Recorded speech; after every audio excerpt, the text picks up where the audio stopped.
কিসের ভয় পাচ্ছ তুমি সোনা আমার? রাক্ষস? দৈত্য? কিসের ভয়? চার্লি। হ্যাঁ,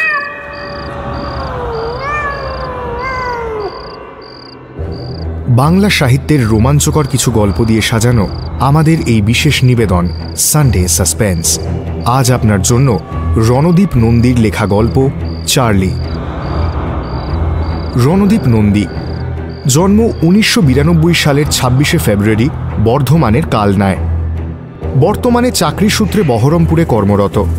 সাহিত্যকে আঁকড়ে বড় হওয়া রণদীপ চাকরির পাশাপাশি সামলাচ্ছেন তাঁর ইউটিউব অডিও স্টোরি চ্যানেল থ্রিলারল্যান্ড। বই পড়া ও গল্প শোনানোর নেশায় কাটে তার অবসর সময়। ইতিমধ্যেই বিভা পাবলিকেশন থেকে অপারেশন কোডেক্স এবং অরণ্যমূল প্রকাশনী থেকে কুয়াশা ঘেরা কাউনঝোড়া নামে তাঁর লেখা দুটি বই প্রকাশিত হয়েছে। আজকের গল্প পাঠে দ্বীপ, প্রযোজনায় প্যাস্টেল এন্টারটেইনমেন্ট। শুরু হচ্ছে চার্লি।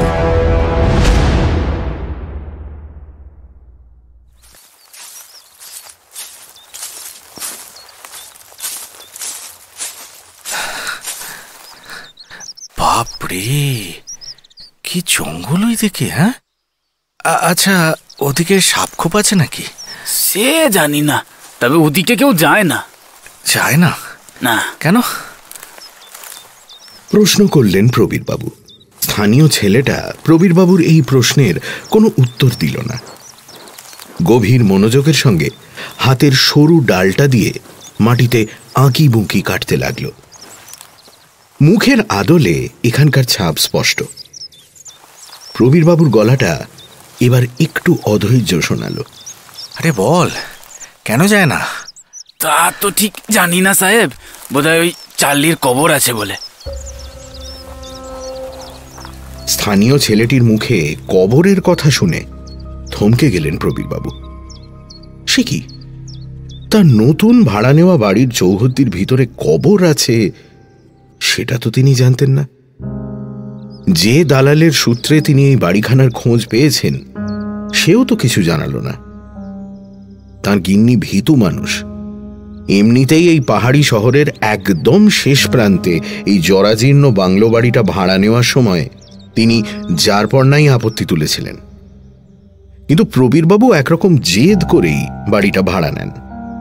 স্ত্রীর ওজর আপত্তির উত্তরে তিনি শুধু বলেছিলেন, আরে শহরের বাইরে আর একটু পুরনো বলেই না এত কম ভাড়ায় এত বড় বাড়িটা পাচ্ছি।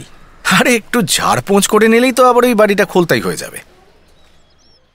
বাড়ি খোলতাই হওয়া দূরে থাক, মোটামুটি চলনসই করে নিতে গিয়েই একটুর বেশি যে ঝাড়পোঁছ করতে হয়েছে সেটা বলাই বাহুল্য। কিছুদিন আগে অবধিও বাড়ির মালিক ফ্রেডরিক উইলসন সাহেব সপরিবারে এখানেই বাস করতেন। দেশে যে খুব কম সংখ্যক অ্যাংলো ইন্ডিয়ান ফ্যামিলি এখনো বাস করছেন, ফ্রেডরিক সাহেবরা তাদের অন্যতম। সাহেবের মৃত্যুর পর মিসেস উইলসন বাড়িটা ভাড়া দিয়ে চলে গেছেন ছেলের কাছে মুম্বাইতে। যদিও বাড়িটা এক ঝলক দেখেই যে তার পছন্দ হয়ে গেছিল তেমন দাবি করেন না প্রবীরবাবু। কিন্তু এই সামান্য ভাড়ায় এত বড় ইংলিশ প্যাটার্নের বাংলো বাড়ি পাওয়া যে রেসের মাঠে প্রথম দিন গিয়েই জ্যাকপট জেতার চেয়ে কম কিছু নয়, তা অতি বড় অবিশ্বাসীকেও স্বীকার করতে হয়। এক বেসরকারি অফিসে ক্লার্কের পদে চাকরি করেন প্রবীরবাবু। মাইনে খুব কম না হলেও এই আকড়াগন্ডার বাজারে শহর কলকাতায় স্ত্রী কন্যা সহ 3টে পেট চালাতে মাসের শেষে একরকম হিমশিমি খেতে হয় তাকে। সবে গতকালই সপরিবারে নতুন ঠিকানায় এসে উঠেছেন। পশ্চিম ভারতের এই পাহাড়ি জনপদকে ঠিক শহর বলা চলে না। কলকাতায় বাগবাজারের সরু ঘিঞ্জি গলির মধ্যে দেশলাইয়ের বাক্সের মাপের একখানা ঘরেই যৌবনকাল কেটেছে প্রবীরবাবুর।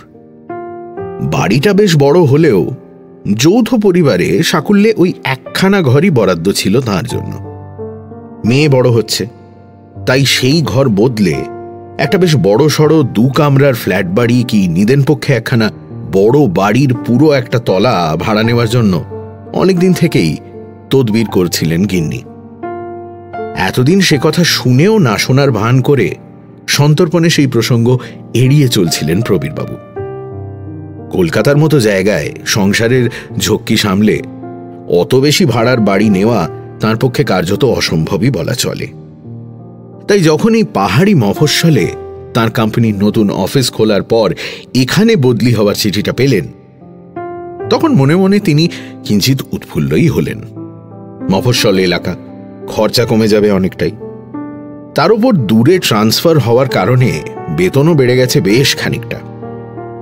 গিন্নি প্রথমে কলকাতা ছেড়ে আসতে একটু ইতস্তত করলেও পরে এখানে আসলে বড় খোলামেলা বাড়ি ভাড়া নেওয়া যাবে এই আপ্তবাক্যে খানিক প্রশমিত হন। 7-5 চিন্তায় খানিক মশগুল হয়েছিলেন প্রবীরবাবু। খেয়াল করেননি কখন একজন একহারা ঢেঙা লোক এসে দাঁড়িয়েছেন তার ঠিক পিছনে। বয়স 50 কি 55 আশেপাশে। তারই অচেনা সরু গলার স্বরে চমকে উঠে পিছনে তাকান প্রবীরবাবু। अच्छा, आप यहाँ पे नया आया है क्या? হ্যাঁ, ও এই গতকালই এসেছি। লোকটার বাঁদর টুপি আর হিন্দির বহর শুনেই প্রবীরবাবু বুঝেছেন ভদ্রলোক বাঙালি, তাই উত্তরটা বাংলাতেই দিলেন। লোকটার মুখে সবসময় একটা দুষ্টু দুষ্টু কৌতুকের হাসি লেগে থাকে। বাংলায় উত্তর পেয়ে গলায় উল্লাসটা গোপন করার কোনো প্রচেষ্টা না করেই প্রায় চেঁচিয়ে উঠলেন ভদ্রলোক। আরে, বাঙালি মনে হচ্ছে। বেশ বেশ বেশ, তা আমাদের এই জায়গা লাগছে কেমন? বায়ু পরিবর্তনে এসেছেন নিশ্চয়ই। কি সমস্যা, হাঁপানি না অগ্নিমান্দ? আরে না না, সেসব কিছুই না। আমি এখানে বদলি হয়ে এসেছি। তা মশাই, আপনি কি এই পাড়াতেই থাকেন নাকি? হ্যাঁ, ওই তো ওই ওই রাস্তাটা দেখছেন, ওই যে হলুদ বাড়িটার পর বাঁক নিয়েছে, ওই রাস্তায় 5 মিনিটস ব্যাস। তাহলে চলে আসুন ভেতরে, একটু চা খেতে খেতে গল্প করা যাবে। Not today sir, not today. এই যে দেখছেন হাতে বেতের ছড়ি, বেরিয়েছি। 3 কিলোমিটার আপ, 3 কিলোমিটার ডাউন। রোজ সকালে আমার ভাগ্যে বরাদ্দ, নইলে গিন্নি বাড়ি ঢুকতে দেবেন না। ব্লাড প্রেশার আর ডায়াবেটিস জীবনটা একেবারে ঝাঁঝরা করে দিল মশাই। আরে একদিন একটু ফাঁকি দিলে স্বাস্থ্য দেবতা তেমন রুষ্ট হবেন না। হ্যাঁ, আর বৌদিও তো এখানে দেখতে আসছেন না। আরে চলে আসুন। দেখুন, এখানে বাঙালির দেখা পাবো সত্যি ভাবিনি আমি। কেন ভাবেননি? এখানে তো বাঙালি গিজ গিজ করছে। অবশ্য বেশিরভাগই টুরিস্ট, হয় কাচ্চা বাচ্চা নিয়ে বেড়াতে এসছে, নয়তো চেঞ্জি। বাঙালি কোথায় নেই? আমার মেয়ের বিয়ে হয়েছে আমেরিকায়, বুঝলেন। মেয়ে বলে সেখানে নাকি রীতিমতো বাঙালি পাড়া আছে, যেদিকে চোখ যাবে শুধু বাঙালি। সেখানে গেলে আপনি ভুলেই যাবেন বাংলায় আছেন নাকি বিলেতে। দেখুন, আমেরিকাকে বোধহয় ঠিক বিলেত বলা যায় না, কিন্তু আমার মনে হয় তেনজিং নোরগে আর এডমান্ড হিলারি সাহেব যখন এভারেস্টের চূড়ায় পা রাখলেন, দেখলেন একজন বাঙালি বাবু সেখানে অলরেডি বসে দুখিলি পান চিবুচ্ছে আর টুথপিক দিয়ে দাঁত খোঁচাচ্ছে। ওরা নেহাত মান সম্মানের খাতিরে সে কথা 5 কান করেননি। প্রবীরবাবু হাসতে হাসতেই ভদ্রলোককে বাগানে রাখা একটা চেয়ার দেখিয়ে অন্যটায় নিজে বসলেন। রান্নাঘরের জানলাটা এখান থেকে দেখা যায়। গিন্নির সঙ্গে চোখাচোখি হতে ইশারায় 2 কাপ চায়ের ফরমাইশ করে মুচকি হেসে বললেন, যাই হোক, আপনার নামটা কিন্তু এখনো জানা হলো না। আমি প্রবীর সরকার। ছি, দেখেছেন? মাফ করবেন, আমার নাম সুকান্ত মুখোপাধ্যায়। রেলে চাকরি করতাম। চাকরির সূত্রে দেশের নানা জায়গা ঘুরেছি। আচ্ছা, জানি না কেন এখানে এসে মনটা থিতু হয়ে গেল। এই পাহাড়, জঙ্গল, এখানকার স্থানীয় সহজ সরল লোকজন সত্যি সবই কেমন মনের মধ্যে জায়গা করে নিল। বলেছেন। তাই যখন আবার বদলির সমন এলো, দিলুম চাকরিটা ছেড়ে। বয়স তো কম হলো না, একমাত্র মেয়ের বিয়ে হয়ে গেছে। আচ্ছা, কি হবে আর টাকা কামিয়ে? এবার বুড়ো বুড়ি একটু ঘুরে ফিরে খেয়ে দে টাকা কমিয়ে নি, কি বলেন? যা বলেছেন। এ কথা সে কথার পর উঠে পড়লেন ভদ্রলোক। প্রাতরাশের অনুরোধ সবিনয়ে প্রত্যাখ্যান করে বললেন, নো ওয়ে স্যার। কেন? আর দেরি হলে গিন্নি শুলে চড়াবে। বেশ বেশ বেশ, তাহলে তাহলে না হয় আরেক দিন জমিয়ে গল্প হবে, কেমন? সেদিন কিন্তু ব্রেকফাস্টে এখানেই সারতে হবে বলে দিচ্ছি। হ্যাঁ আচ্ছা আচ্ছা, বেশ বেশ, সে হবে খন। হ্যাঁ। তা আপনিও কি এখন বেরোবেন নাকি? না, আপনার সঙ্গে একটু দরজা পর্যন্ত যাই। আচ্ছা, এই বাড়িতে আপনি এর আগে এসেছেন? মানে বাড়ির মালিকের সঙ্গে পরিচয় ছিল আগে আপনার? উইলসন সাহেব তো বিলকুল চিনতাম, খুব মাইডিয়ার লোক ছিলেন। আচ্ছা। এ বাড়িতে আমি আগেও বারদুয়েক এসেছি। ও। মেম সাহেবও খুব অমায়িক মানুষ ছিলেন। আমার গিন্নির সঙ্গে মাঝে মাঝে মর্নিং ওয়াকে বেরিয়ে দেখা হতো। আচ্ছা, এই বাড়িতে চার্লি নামের কেউ থাকতো? মানে চিনতেন আপনি? চার্লি? হ্যাঁ, Charlie. Charlie Charlie Charlie Charlie না, ছিল না? না। ফ্রেডরিক সাহেবের এক ছেলে এক মেয়ে, রবার্ট আর লিন্ডা। আচ্ছা। আর ফ্রেডরিক সাহেবের কোনো দাদা বা ভাইও ছিল না, সিঙ্গেল চাইল্ড। হুম। ওর বাবার নাম ছিল, দাঁড়ান না মনে করি তো, চার্লি তো নয়, কি যেন, ও হ্যাঁ হ্যাঁ হ্যাঁ হ্যাঁ, টমাস উইলসন। আচ্ছা। Thomas Wilson. কিন্তু হঠাৎ কি ব্যাপার বলুন তো? না, তেমন কিছু না। আসলে একজন বলছিল এই বাড়ির চৌহদ্দিতে নাকি একটা কবর আছে, চার্লি বলে কারুর কবর। আমার গিন্নি আবার একটু ভীতু প্রকৃতির, বুঝলেন তো।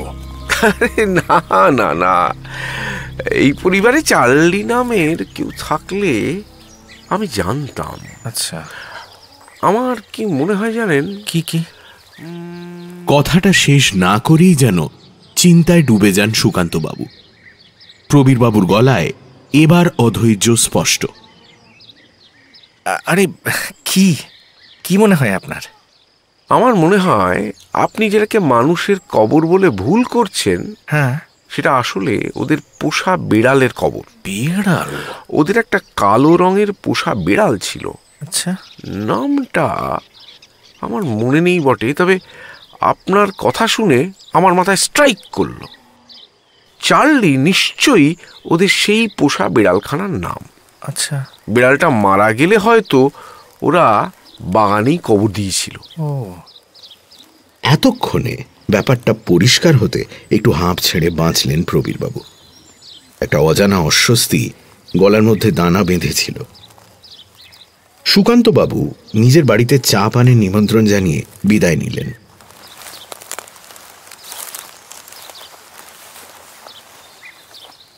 প্রবীরবাবু আবার ফিরে গিয়ে দাঁড়ালেন বাগানের পিছনের দিকটায়। বসত বাড়ির পিছনেই এত আগাছা থাকা কাজের কথা নয়, কালই লোক ডেকে পরিষ্কার করাবেন। সেই স্থানীয় ছোকরাটা গেল কোথায়?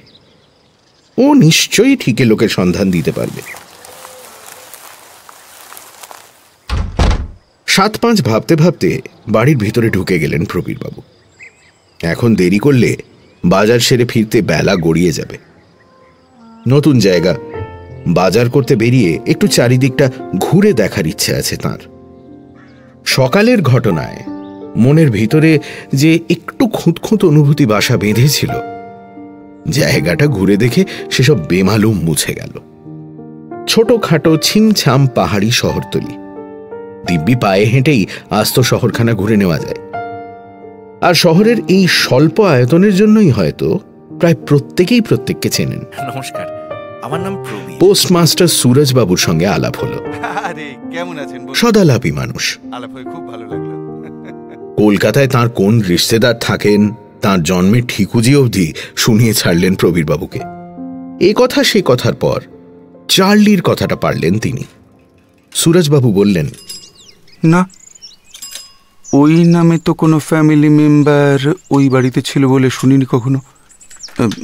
কেন বলুন দেখি? এইবারে আর কবরের কথাটা খোলসা করলেন না প্রবীরবাবু। অন্য প্রসঙ্গের অবতারণা করে আলোচনার মোড় ঘুরিয়ে নিলেন। দুপুরের লাঞ্চ সারার পর একবার বাড়ির উত্তর পশ্চিম দিকের ওই জঙ্গলাকীর্ণ এলাকায় এলেন প্রবীরবাবু। রোদের তেজ কমে এসেছে, আলো ছায়ায় জায়গাটা কেমন মায়াবী দেখাচ্ছে। আগাছা সরিয়ে খানিকটা এগিয়ে যেতেই চোখে পড়ল কবরটা। পাথর দিয়ে বাঁধানো ছোট একটা কবর। কবরের দৈর্ঘ্য দেখেই মনে মনে সুকান্তবাবুর সঙ্গে একমত হলেন তিনি। ঠিক, এ কোনো পূর্ণবয়স্ক মানবদেহের কবর হতে পারে না। কবরের ওপরে থাকা পাথরের ফলকটা লম্বায় খুব বেশি হলে হাত তিনেক। বুকের ওপর পুরু ধুলোর পরত নিয়ে সকলের অজ্ঞাতে চার্লি শুয়ে আছে নিশ্চিন্তে। প্রবীরবাবু কবরের পাশে হাঁটু মুড়ে বসে পড়লেন। খুব যত্নে কবরের ওপর থেকে সরিয়ে দিলেন পড়ে থাকা শুকনো পাতা, ধুলোর আস্তরণ। ঠিক তখনই সেই লেখাটা তাঁর চোখে পড়ল। ছোট চৌকো মার্বেলের ফলক, তাতে ইংরেজিতে দুটো লাইন লেখা। সময়ের আঘাতে মলিন হয়ে আসা ওই প্রস্তর ফলকে যা লেখা আছে তার বাংলা তর্জমা এই কবরের নিচে চিরনিদ্রায় নিদ্রিত আছে ছোট্ট চার্লি, যে রোজ রাত্রে আজও অপেক্ষা করে আমার জন্য। ইটি ফ্রেডেরিক উইলসন। ফিরে এলেন প্রবীরবাবু। সন্ধে নেমেছে। দূরে পশ্চিমের নিচু পাহাড়ের পিছনে সূর্য অস্ত গেছে বেশ কিছুক্ষণ। পাহাড়ি অঞ্চলে অন্ধকার চকিতে নামে। একটু আগেও আকাশ ছিল আলোকময়। বাড়ির সামনের দিকের লম্বা বারান্দায় পায়চারি করলেন তিনি কিছুক্ষণ। মাথার মধ্যে সেই প্রস্তর ফলকে খোদাই করা লেখাটার শেষ কথাটা ঘুরপাক খাচ্ছে, যে রোজ রাত্রে আজও অপেক্ষা করে আমার জন্য।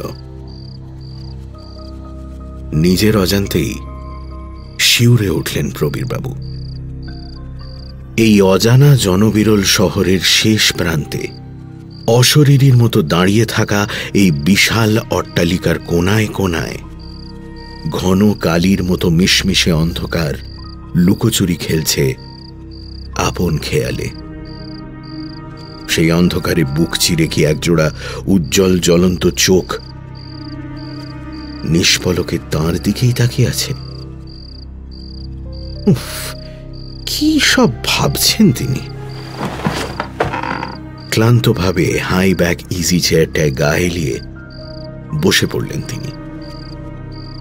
বহু পুরনো আমলের চেয়ার সশব্দে প্রতিবাদ করে উঠল।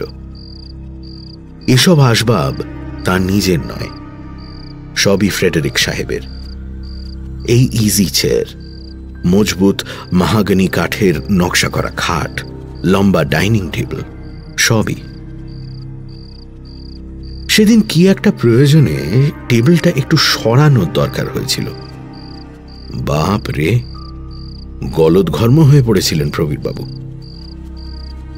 7-5 ভাবতে ভাবতে চোখ জুড়ে তন্দ্রা নেমে এসেছিল। কন্যার আধো আধো ডাকে সম্বিত যখন ফিরল তখন বেশ রাত। বাপ্পি, বাপ্পি। হ্যাঁ, এই তো মা, আমি এখানে। কি হয়েছে? টলমলো পায়ে এগিয়ে এলো তিতলি। কি হয়েছে? প্রবীরবাবু ঘাড় ঘুরিয়ে দেখলেন ঘড়িতে রাত প্রায় 10টা। বাবা, 10টা বাজে। তিতলির শুয়ে পড়ার সময় হয়ে গেছে। কন্যাকে ঘুম পাড়িয়ে গিন্নি তাদের রাতের খাবার বাড়বেন। তিতলির মাথায় হাত বুলিয়ে প্রবীরবাবু সস্নেহে প্রশ্ন করলেন, তুমি ঘুমোতে যাওনি বাবু? আচ্ছা চলো, আজ আমি তোমাকে ঘুম পাড়িয়ে দিই, কেমন? চলো। তিতলি চোখ দুটোকে বড় বড় করে বলল, ভয়। ভয়? কিসের ভয়? উত্তরটা দিলেন গিন্নি। শাড়ির আঁচলে হাত মুছতে মুছতে এসে বসলেন সামনে চেয়ারে। তারপর বললেন, উফ, বড্ড জ্বালাচ্ছে গো আজ, কিছুতেই ঘুমোতে চাইছে না। আর নতুন জায়গা, ভয় পাচ্ছে হয়তো। আমার তিতলি মা, তুমি কিসে ভয় পাচ্ছ মা? কিসে ভয় বলো, আমাকে বলো। তিতলি উত্তর না দিয়ে মাথা নিচু করে থাকে। প্রবীরবাবু কন্যাকে কোলে তুলে নিলেন। তারপর নানা মন ভোলানো গল্প করতে করতে উঠে এলেন দোতলায়। তিতলিও বাবার কথায় খিলখিলিয়ে উঠতে লাগলো। পরমাও মুচকি হেসে উঠে গেলেন হেসেলে। বুঝতে পারলে কেমন? হ্যাঁ, সেরকম একটা হাতির গল্প বল। শোয়ার ঘরের চৌকাঠ পেরিয়ে ঢুকতেই হঠাৎ তিতলির মুখের অভিব্যক্তি বদলে গেল। একটা অব্যক্ত আতঙ্কের ছাপ নেমে এলো ছোট মেয়েটার চোখে মুখে। প্রবীরবাবু তাকে বিছানায় শুইয়ে তার পাশে বসলেন। পরম আদরে মেয়ের চুলে বিলি কেটে দিতে দিতে বললেন, কিসের ভয় পাচ্ছ তুমি সোনা আমার? রাক্ষস, দৈত্য, কিসের ভয়? তিতলি দুদিকে মাথা নাড়ায়, তারপর আধো আধো কণ্ঠে বলে, চার্লি। হ্যাঁ, কি? প্রবীরবাবু ছিটকে উঠে দাঁড়ান। চরম আতঙ্কের একটা চোরা স্রোত বয়ে চলেছে তাঁর শিরায় শিরায়। তিনি বুঝতে পারছেন তার হাত পা কাঁপছে। তিনি থেমে থেমে জিজ্ঞেস করলেন, তুমি চার্লিকে দেখেছ মা? হ্যাঁ। মেয়ে নিঃশব্দে উপরে নিচে মাথা দোলায়। প্রবীরবাবু বুঝতে পারছেন তার গলা দিয়ে শব্দ উচ্চারিত হচ্ছে না। তবু নিজের সবটুকু ক্ষমতা একত্রিত করে তিনি আবার প্রশ্ন করলেন, কোথায় দেখেছ তুমি চার্লিকে? কোথায়? প্রবীরবাবুর 2.5 বছরের কন্যা হাত তুলে ইশারা করে খাটের ঠিক উল্টো দিকে খোলা জানলাটার দিকে। কম্পমান হলদে আলোয় জানলার বাইরে কিচ্ছু দৃশ্যমান নয়, তবে এ কথায় কোনো সন্দেহ নেই যে জানলার ঠিক বাইরেই রয়েছে একটি অপ্রশস্ত বারান্দা। আর সেই বারান্দা থেকে নামলেই ঝোপ জঙ্গলে পরিপূর্ণ একটা বাগান, আর সেই বাগানের শেষ প্রান্তে একটা ছোট্ট পাথরের ফলক। সেই ধূসর হয়ে আসা পাথরের ফলকে কালো অক্ষরে খোদাই করা আছে কয়েকটা শব্দ, যে রোজ রাত্রে আজও অপেক্ষা করে আমার জন্য। প্রবীরবাবুর মাথার ভেতরে সব কেমন যেন গোলমাল হয়ে গেল। তিনি পাগলের মতো ছুটলেন জানলাটা বন্ধ করতে। দ্রুত হাতে জানলার পাল্লা বন্ধ করছেন, ঠিক সেই মুহূর্তে এক অকস্মাৎ আওয়াজে তাঁর হৃৎপিণ্ডটা স্তব্ধ হয়ে এলো। তিনি কি ভুল শুনলেন? না, আবার ওই তো স্পষ্ট শোনা যাচ্ছে। বাইরে থেকে আরো নিখুঁতভাবে বলতে গেলে বাগানের ওই উত্তর পশ্চিম কোণ থেকে স্পষ্ট ভেসে আসছে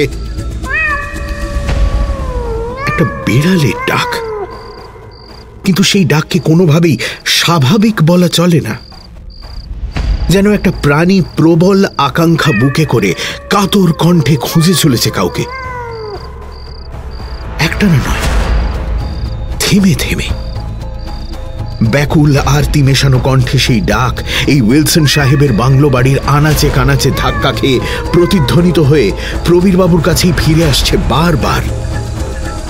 প্রবীরবাবু অনুভব করছেন তার বুকের বাঁদিকে একটা চিনচিনে ব্যথা শুরু হয়েছে। তার শ্বাস প্রশ্বাস দ্রুততর হচ্ছে ক্রমশ। হঠাৎ কাঁধের ওপর একটা স্পর্শে চমকে উঠলেন তিনি। একটা অস্ফুট আর্তনাদ ঠিকরে বেরিয়ে এলো তাঁর গলা দিয়ে। পরমা একটু অসন্তুষ্ট কণ্ঠে বললেন, কি গো, কখন থেকে ডাকছি খেতে এসো খেতে এসো, খাবারটা ঠান্ডা হয়ে গেল তো। আরে আবার এই জানলাটা খুললে কেন? উফ বাবা, এক্ষুনি বন্ধ করে দিয়ে গেলাম। তোমায় নিয়ে না আর পারি না। ঠান্ডার দেশ, কখন মেয়েটার জ্বর সর্দি বেঁধে যাবে। যাই, আবার বন্ধ করে দিয়ে আসি। প্রবীরবাবু কতকটা কলের পুতুলের মতো গিন্নিকে অনুসরণ করলেন। খাদ্য গ্রহণের রুচি বিদায় নিয়েছে অনেকক্ষণ। থালায় বেড়ে দেওয়া খাবারগুলো নিয়ে খানিক নাড়াচাড়া করে উঠে পড়লেন। পরমা প্রশ্ন করলেন, এই কি হলো?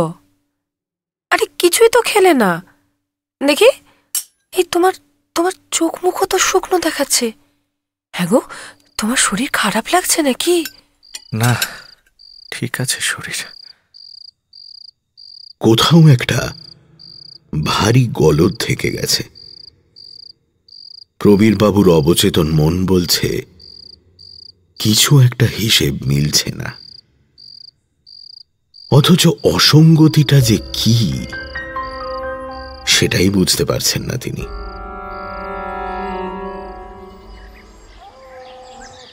মাঝে 3টে দিন এই চিন্তা নিয়েই কেটে গেল প্রবীরবাবুর।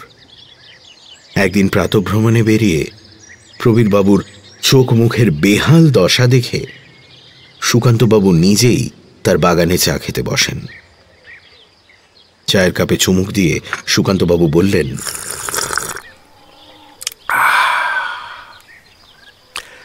মানুষ যদি প্রেতজনী প্রাপ্ত হয়, বিড়াল নয় কেন? আলবাত হতে পারে। এই দিন 3 চোখ কোটরে বসে গেছে, গাল চুপসে গেছে। সুকান্তবাবু জিজ্ঞেস করলেন, 3 দিনে একদিনও ঘুমননি? না, এক মুহূর্তের জন্য না, ঘুমোতে পারিনি। এ তো ভালো কথা নয় মশাই। আপনি কি চার্লিকে দেখেছেন? না, দেখিনি, শুধু তার ডাক শুনেছি। রোজ রোজ শুনলেই গায়ের রক্ত একেবারে হিম হয়ে যায়। অদ্ভুত গোঙানির মতো ডাক, জানেন, থামে আবার শুরু হয়, আবার থামে। আমি ভাবি এই বুঝি শেষ হলো, আর ওই ভয়ঙ্কর হাড় হিম করা ডাক আমায় আর শুনতে হবে না। কিন্তু ঠিক ঠিক তখনই আবার ডেকে ওঠে। উফ,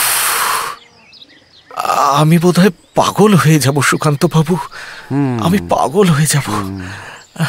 বৌমা শুনতে পেয়েছেন সে ডাক? জানি না, আমি জানি না। গিন্নিকে আমি চার্লির কবরের ব্যাপারে কিচ্ছু বলিনি। তিতলি যে চার্লিকে দেখতে পায় সেটাও বলিনি। বুঝতেই পারছেন, গিন্নির কানে খবর একবার গেলে এই বাড়ির বাস আমাকে ওঠাতে হবে। এত খরচ করে সব জিনিসপত্র নিয়ে এসে বসলাম, এখনই আবার আমার পক্ষে বাসা চেঞ্জ করা সম্ভব না। আপনি বরং ওই জায়গাটা একটু পরিষ্কার পরিচ্ছন্ন করান, বুঝলেন? আচ্ছা। আর কবরের সামনে রোজ একটু ফুল টুল রেখে আসুন। আমার মনে হয় এতে কাজ হলেও হতে পারে। আচ্ছা, আপনার চেনা জানা কোনো ঠিকে মালি আছে এখানে? তা তো তেমন জানা নেই। ঠিক আছে, আমি বরং পোস্টমাস্টারকে একবার বলবো। বেশ।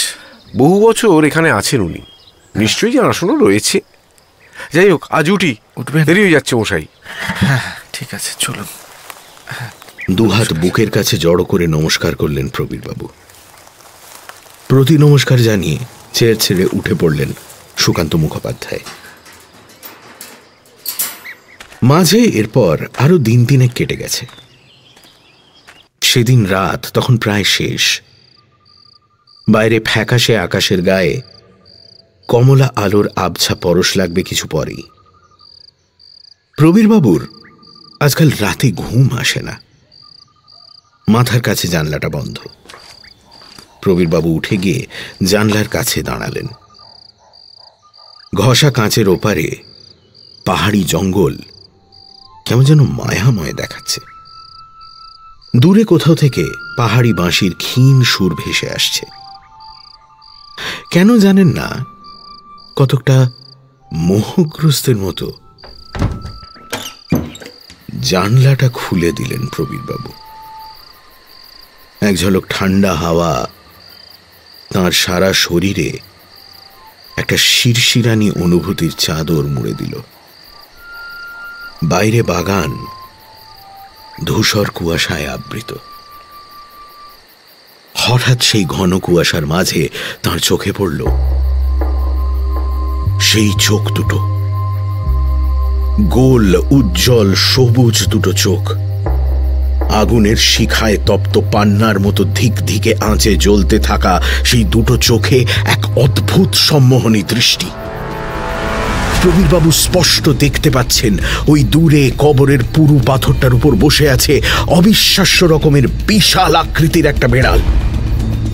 সেটার দেহ ঘন কালবৈশাখীর মেঘের মতো মিশমিশে কালো। শেষ রাতের সেই মায়াবী চাঁদের আলোয় এক অবাস্তব বিভীষিকার মতো দেখাচ্ছে ওই নরকের জীবকে। ওই যে এক মনে নিজের থাবা চেটে চড়েছে সেটা, তীক্ষ্ণ সদন্তগুলো এই ধূসর আলোয় ঝকমক করে উঠছে। এখন সেই চোখ দুটোর দৃষ্টি স্থিরভাবে নিবদ্ধ প্রবীরবাবুর দিকেই। তিনি নিশ্চিত এই হিংস্র চোখ দুটো ইহলোকের বাসিন্দা কোনো রক্ত মাংসের জীবিত প্রাণীর হতেই পারে না। তার মনে হচ্ছে ওই দুটো পান্না সবুজ চোখ তাকে হাতছানি দিয়ে ডাকছে। একটা অচেনা ফ্যাঁসফ্যাঁসে কণ্ঠ তার মাথার ভিতরে তোলপাড় করে বলে চলেছে, আয় আয়। প্রবীরবাবু বুঝতে পারছেন একটা চোরা আতঙ্কের স্রোত তার পাকস্থলী বেয়ে শীতল সরীসৃপের মতো উঠে আসছে গলার কাছে। অকস্মাৎ একটা চাপা গোঙানির মতো শব্দে ডেকে উঠল সেই প্রাণী। প্রবীরবাবু হঠাৎ সম্বিত ফিরে পেয়ে সশব্দে জানলাটা বন্ধ করে দিলেন। তারপরেই খেয়াল হলো জানলা বন্ধ করা শব্দটা একটু জোরে হয়ে গেছে। এই শব্দে তিতলি উঠে বসেছে। তিনি উঠে গিয়ে কন্যাকে শুইয়ে দিলেন, মাথায় হাত বুলিয়ে দিতে লাগলেন। তিতলি বিস্ময় ভরা চোখে তাকিয়ে থাকলো জানলার দিকে। তারপর বন্ধ জানলার দিকে ইশারা করে বলে উঠল, বাপি চললি। হ্যাঁ, কোথায় কোথায় কোথায়? প্রবীরবাবু স্তম্ভিত হয়ে দেখলেন জানলার ঘষা কাঁচে একটা অস্পষ্ট বিশাল অবয়বের ছায়া পড়েছে। আতঙ্কের রেশ থিতিয়ে যাওয়ায় প্রবীরের বুকের ভিতরের সেই শীতল সরীসৃপটা ঘুমিয়ে পড়েছিল। এইবার সে আড়মোড়া ভেঙে ফের উঠে বসল তার পাঁজরের ভিতর। তারপর অজগর সাপের মতো রয়ে শোয়ে উঠে আসতে লাগলো শিরদাঁড়া বেয়ে। সেই বিশাল ছায়াটা এবার ধীরে ধীরে ছোট এবং স্পষ্ট হতে শুরু করেছে, যেন ছড়িয়ে থাকা অন্ধকারের মেঘ ক্রমশ পুঞ্জীভূত হয়ে আস্তে আস্তে একটা ঘন কালো নিরেট ছায়ামূর্তি গঠন করছে। ঘষা অস্বচ্ছ কাঁচের ওপরে এসে দাঁড়ানো ছায়ামূর্তির আকার এবার সম্পূর্ণ স্পষ্ট হল।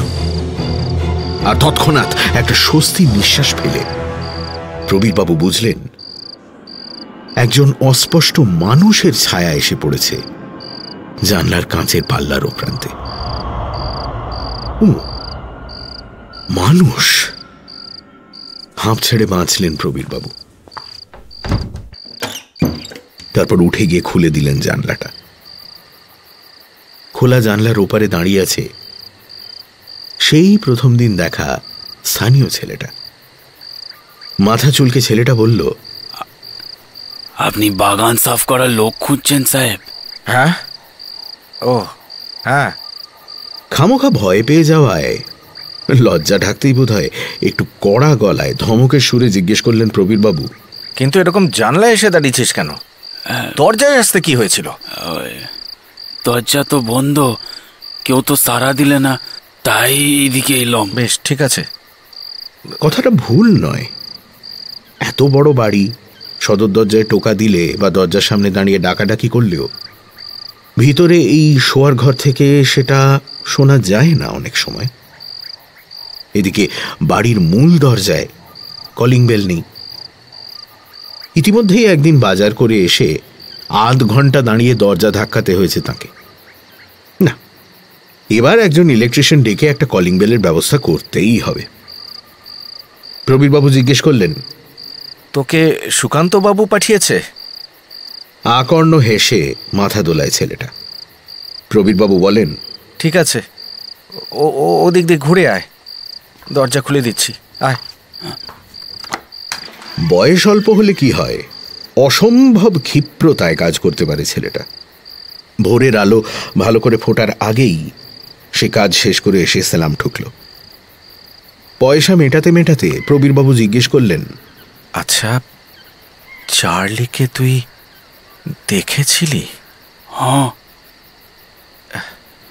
উইলসন সাহেব খুব ভালোবাসতেন বুঝি চার্লিকে, তাই না? হ্যাঁ, খুব। চার্লি তো সাহেবের নিজের ছেলের মতো ছিল। ও ঠিক আছে। এই ওই দিকটা তো পরিষ্কার হলো না রে, ওই যে ওই দিকটা কবরের চারপাশটাই তো পরিষ্কার করলি না। ওটাই তো আগে দরকার ছিল, ওই দিকটা কর। বাকিটা কাল করব। আবার কাল? এখন অন্য কাজে যেতে হবে সাহেব। কত জায়গায় কাজ করিস রে তুই। হ্যাঁ, যাকগে, কাল ঠিক সময় চলে আসিস কিন্তু, মনে করে। হ্যাঁ হ্যাঁ হ্যাঁ। ছেলেটা চলে যাচ্ছিল, পিছু ডাকলেন প্রবীরবাবু। বললেন, এই শোন। ঘুরে দাঁড়ালো ছেলেটা। হ্যাঁ, সেই যে সেদিন বললি চার্লির কবর আছে বলে কেউ ওদিকটায় যায় না, হ্যাঁ, সেটা কেন রে? ওই চার্লির কবরের কাছে কেউ যাক, সেটা চার্লি পছন্দ করে না সাহেব। কবরের গায়ের আগাছা কেউ পরিষ্কার করুক, কবরে ফুল দিক, এসবও সে একদম পছন্দ করে না। খুব বিরক্ত হয়। ও নিজের মতন থাকতে ভালোবাসে। চার্লির খুব রাগ, আর রেগে গেলে ও যে কাউকে চিঁড়ে খেয়ে নিতে পারে।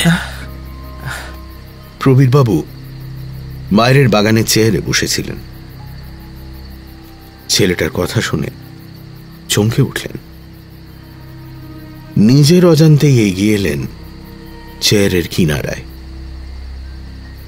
চাপা স্বরে প্রায় ফিসফিসিয়ে বললেন, আর তুই তুই যে এখানে ঘুরে বেড়াস রাত বিরেতে, তুই ভয় পাস না? ছেলেটা ঝকঝকে দাঁতের পাটি বের করে নিঃশব্দে হাসল। তারপর বলল, চার্লি আমার কিছু করবে না বাবু, আমি জানি। মানে? আজ আসি। একরাশ উৎকণ্ঠার অস্বস্তি বুকে করে প্রস্তর মূর্তির মতো স্থির বসে রইলেন প্রবীরবাবু। দূরে পাহাড়ের কোল বেয়ে সূর্যের প্রথম আলো গলা সোনার মতো গড়িয়ে নামছে উপত্যকা জুড়ে। ছেলেটা একটা বাঁশের পাহাড়ি বাঁশি বাজাতে বাজাতে অসমান চড়াই রাস্তা ধরে দূরে পাহাড়ি বাঁকের আড়ালে মিলিয়ে গেল। সেই দিন সকাল থেকেই পরমার খুব জ্বর। ডাক্তার এসেছিলেন, ওষুধ দিয়ে গিয়েছেন। প্রবীরবাবু আজ অফিসে যাননি। নিজে হাতে পথ্য তৈরি করেছেন গিন্নির জন্য। নিজের এবং কন্যা তিতলির জন্য ভাত ডাল রান্না করেছেন। সময় সময় গিন্নিকে ওষুধ খাইয়েছেন। সেই ব্যস্ততায় বাগান কেমন পরিষ্কার হলো তা ভালো করে ঘুরে দেখতে ভুলেই গেছিলেন। মনে যখন পড়ল তখন সন্ধে ঘনিয়েছে। গিন্নি ঘুমিয়েছেন। তাদের 2.5 বছরের ছোট্ট শিশুটাও মায়ের কোলে মুখ গুঁজে ঘুমের দেশে পাড়ি দিয়েছে।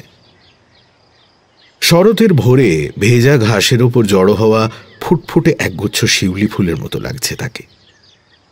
প্রবীরবাবু এক দৃষ্টে খানিকক্ষণ তাকিয়ে রইলেন তাঁর কন্যার দিকে। তারপর নিচু হয়ে আলগোছে একটা চুম্বন চিহ্ন এঁকে দিলেন ঘুমন্ত তিতলির কপালে। এইবার একটু ফুরসত পেয়ে পায়ে পায়ে নেমে চলে এলেন বাগানের এই উত্তর পশ্চিম কোণে। না, ছোকরা কাজ ভালো করেছে। কবর এবং কবর সংলগ্ন জায়গাটা এখনো পরিষ্কার হয়নি বটে, তবে তাছাড়া বাকি বাগানটুকু বেশ পরিষ্কার পরিচ্ছন্ন। কবরটাকে ঘিরে এখনো খানিক আগাছা জন্মে রয়েছে বটে, তবে সেটুকুও আগামীকাল পরিষ্কার হয়ে যাবে। প্রবীরবাবু এসে দাঁড়ালেন সমাধিটার সামনে। এই সমাধিটা তাঁকে যেন এক অমোঘ আকর্ষণে কাছে ডাকে। স্পষ্ট অনুভব করতে পারেন প্রবীরবাবু। অথচ ছেলেটা বলছিল চার্লির কবরের কাছে কেউ যাক সেটা চার্লি পছন্দ করে না। আচ্ছা, এই যে তিনি এই মুহূর্তে কবরের ঠিক সামনে দাঁড়িয়ে আছেন, কবরের নিচের গহীন অন্ধকার থেকে কি দুটো পান্না সবুজ ক্রুদ্ধ চোখ তার দিকেই তাকিয়ে আছে? আবার সেই অজানা অস্বস্তিটা অনুভব করা শুরু করলেন প্রবীরবাবু। পাশেই একটা ছোট্ট বুনো ফুলের ঝোপ, কমলা বেগুনি ছোপ ছোপ নাম না জানা কয়েকটা ফুল ফুটে আছে সেখানে, ভারী মিষ্টি গন্ধ। হাত বাড়িয়ে একটা ফুল তুলে নিলেন প্রবীরবাবু, তারপর ধীরে ধীরে সেটা নামিয়ে রাখলেন সমাধির সেই সাদা ফলকটার উপরে। ঠিক পরক্ষণেই এমন একটা অভাবনীয় ঘটনা ঘটল যার জন্য তিনি মোটেই প্রস্তুত ছিলেন না। আজ ঠান্ডাটা জাঁকিয়ে পড়লেও বাতাস বইছে না মোটেই, বরং একটা শীতল অথচ গুমোট আবহাওয়া পরিবেশটাকে ভারী করে রেখেছে। অথচ ফুলটাকে সমাধিতে রাখা মাত্র এক ঝলক ঝোড়ো হাওয়া এসে ফুলটাকে দূরে ছিটকে নিয়ে ফেলল। ঠান্ডা হাওয়ার ঝাপটায় একবার কেঁপে উঠলেন প্রবীরবাবু। পরক্ষণেই আবার সেই স্তব্ধ ভারী পরিবেশ। নিতান্তই কাকতালীয় ভাবলেন তিনি। আজকাল সবেতেই একটা পরাবাস্তব আঙ্গিক টেনে আনার ব্যামো হয়েছে তার। হেসেই নিজেকে মনে মনে তিরস্কার করে এগিয়ে গিয়ে ফুলটা মাটি থেকে কুড়িয়ে নিলেন তিনি। তারপর সেটা আবার সযত্নে রেখে দিলেন সমাধি ফলকের ওপর। না, নিতান্তই কাকতালীয় নয়, কারণ পরপর দুবার সমাপতন হয় না। আবারও কেঁপে উঠলেন প্রবীরবাবু, তবে এবার শুধু শীতল হাওয়ার প্রকোপে নয়, তীব্র আতঙ্কের অভিঘাতে। কারণ এবার শুধু যে হাওয়ার ঝাপটায় ফুলটা উড়ে গেল তাই নয়, সেই সঙ্গে মাথার ওপরের পাইন গাছের একটা বড় শাখা আচমকা সশব্দে ভেঙে পড়ল নিচে।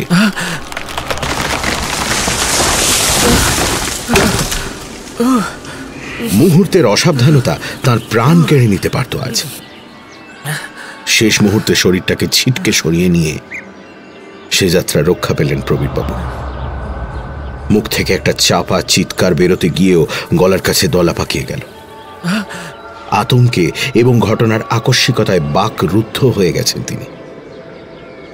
তার সঙ্গে তিনি অনুভব করছেন ধীরে ধীরে তাঁর শরীরটা অবশ হয়ে যাচ্ছে।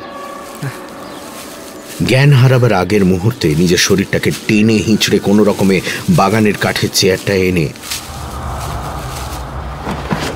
এলিয়ে দিলেন তিনি। পরমার শরীরটা এখনো অসম্ভব দুর্বল। বার্লির গ্লাসটা হাতে নিয়েই বাগানে প্রবীরবাবুর পাশে চেয়ারটা এসে বসলেন। বার্লিটা শেষ করে গ্লাসটা হাতে ধরেই পাশে নিচু টেবিলটা নামিয়ে তিনি বললেন, এই কি গো, এরকম গোমরা মুখ করে বসে আছো কেন? হ্যাঁ, আরে জ্বরটা তো নেমেছে আজকে। দেখো, কালকের মধ্যে আমি একদম ফিট হয়ে গেছি। না গো না, শুধু সেটা নয়, ভাবছি এই বাড়িটা ছেড়ে শহরের আরেকটু ভেতরে একটা বাড়ি ভাড়া নিই। সে কি, ভূতের মুখে রাম নাম? তখন তো কতবার করে তোমায় বললাম। তখন পরিস্থিতি আলাদা ছিল, এখন আলাদা। মানে এই বাড়িতে যখন রয়েছ আর পেছনের বাগানটা যখন পরিষ্কার করানোই হয়েছে, তখন সুস্থ হয়ে বাইরে বেরোলে নিশ্চয়ই তোমার নজরে আসবে জিনিসটা। তাই আর লুকোচাপা করছি না। এই বাড়িতে পেছনের বাগানে একটা কবর আছে। মানুষের না, একটা বেড়ালের কবর। হ্যাঁ। সে কি গো? ও বাবা, রাম রাম রাম রাম। দুটো হাত কপালে ঠেকে নমস্কারের ভঙ্গি করে খানিকক্ষণ বিড়বিড় করলেন, তারপর বললেন, কি দরকার ছিল বলো তো এসব অলক্ষণে বাড়ি নেওয়ার? এবার কি হবে? আমি কি জানতাম না কি এসব হবে? এসব হবে মানেটা কি? কি হচ্ছে বলো তো? না মানে প্রথমে একটু ইতস্তত করলেও পরে স্ত্রীর পীড়াপিড়িতে প্রবীরবাবু সবটুকু খুলে বললেন তাকে। সব শুনে পরমা হাসতে শুরু করলেন। প্রবীরবাবু একটু থতমত খেয়ে জিজ্ঞেস করলেন, হাসছো যে বড়? বাবা, হাসবো না? তুমি আবার আমায় ভীতু বলো? শোনো, ওসব ভূত টুত কিচ্ছু না, বুঝলে? সবজে চোখের ওই যে কালো বেড়ালটার কথা তুমি বলছো না, সে একদম খাঁটি রক্ত মাংসের একটা প্রাণী। মস্ত একটা হুলো বেড়াল।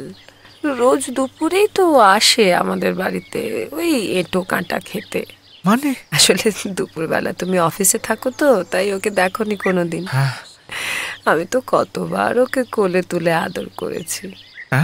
রাতে ওই মাঝে মাঝে ডাকি। কি বলছো? আমি অনেকবার শুনেছি গো। বকা দিলে চুপ করে যায়, বুঝলে? বুঝলাম। কি বুঝলে? না, আর কিছুই না। বুঝলাম সবটাই আমার মনের ভুল। আসলে আমি ব্যাপারটা নিয়ে এত ওভারথিঙ্ক করছি যে আমার বিচার বিবেচনা করার বুদ্ধিও বোধহয় লোপ পেয়েছিল। সেই হবে।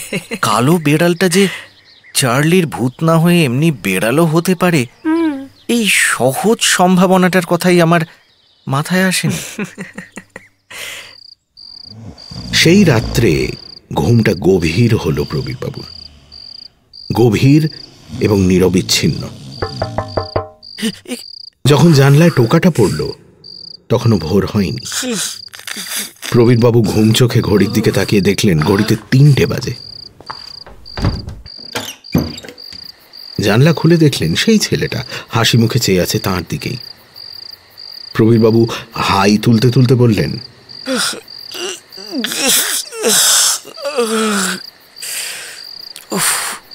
তুই ঘুমাস না রাতে?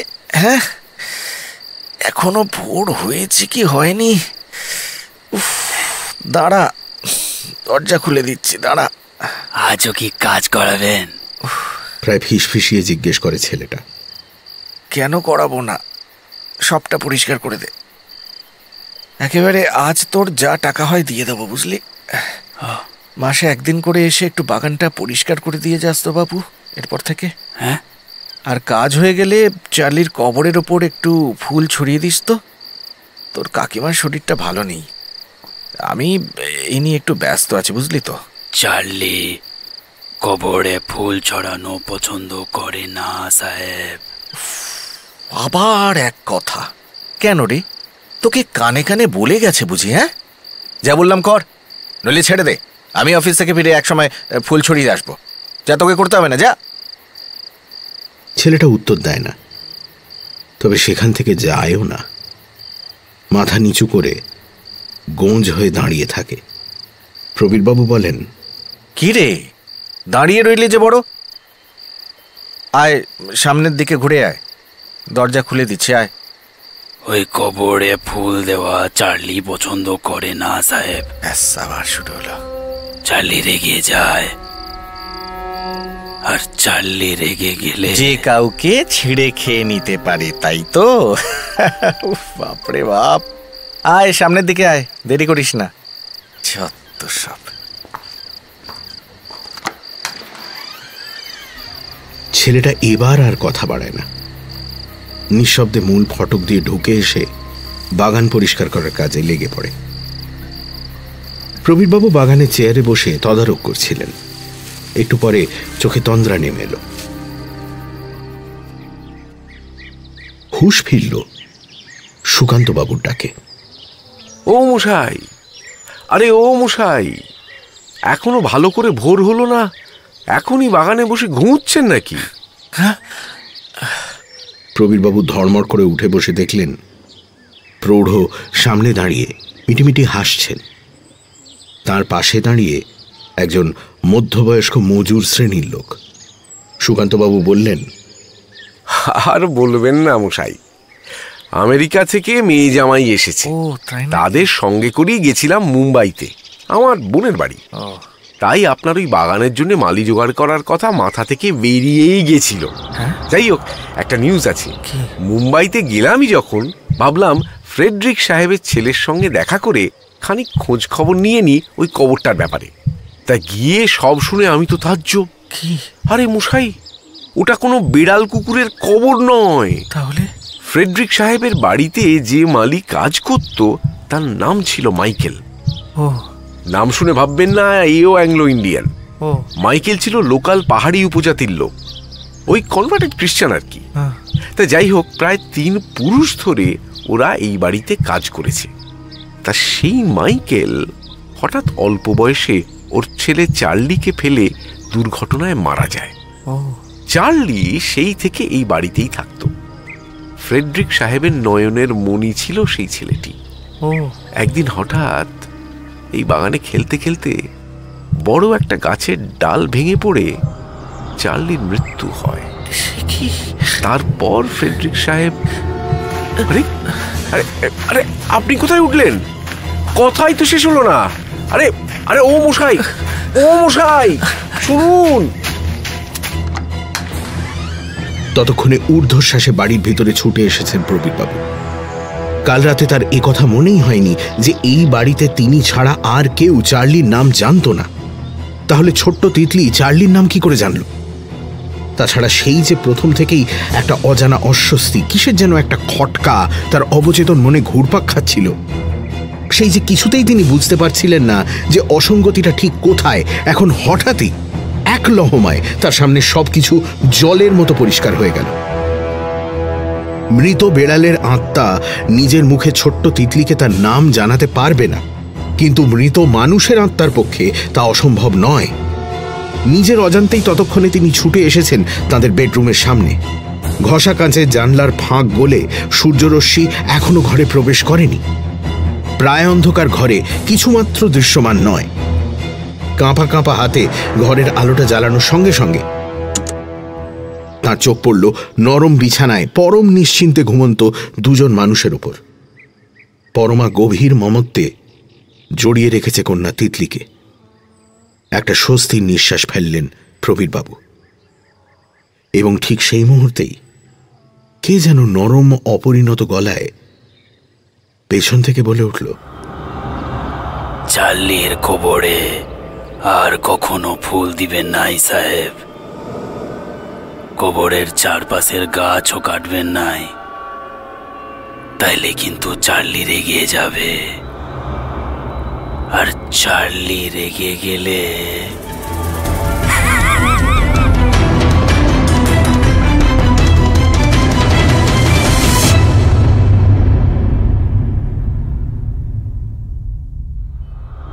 সানডে সাসপেন্সে আজ শুনলেন রণদীপ নন্দীর গল্প চার্লি।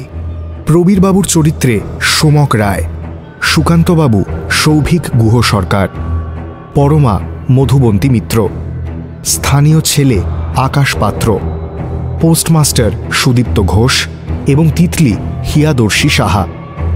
গল্প পাঠে দ্বীপ, গল্পের সূত্রধার অগ্নি, পরিচালনায় শাওলি মজুমদার, ধ্বনি পরিকল্পনা ও আবহ সঙ্গীত সত্যজিৎ সেন, শব্দগ্রহণ ও মিশ্রণ সব্যসাচী মুখার্জি, প্রচার অলঙ্করণ অভিব্রত সরকার, প্রযোজনা প্যাস্টেল এন্টারটেইনমেন্ট, সমগ্র পরিকল্পনা ইন্দ্রাণী। শেষ হল রণদীপ নন্দীর গল্প চার্লি। সানডে সাসপেন্স আপনার জন্য exclusively Mirchi Bangla YouTube channel youtube.com/mirchi বাংলায় এবং গানা অ্যাপে।